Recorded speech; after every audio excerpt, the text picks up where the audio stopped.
বৈশাখী উপলক্ষে ঈশানার রান্নাবান্না।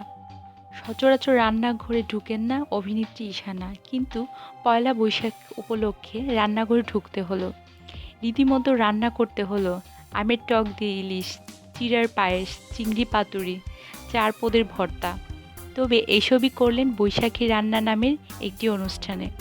দর্শকেরা ঈশানার রান্না দেখতে পাবেন পহেলা বৈশাখে জিটিভিতে।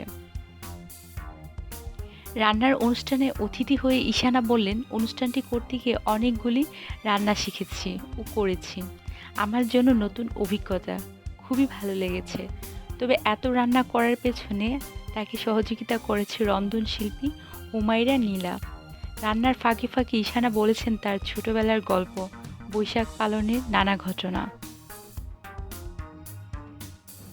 যদি ভিডিওটি ভালো লেগে থাকে অবশ্যই আমার চ্যানেলটা আপনারা সাবস্ক্রাইব করবেন। ধন্যবাদ।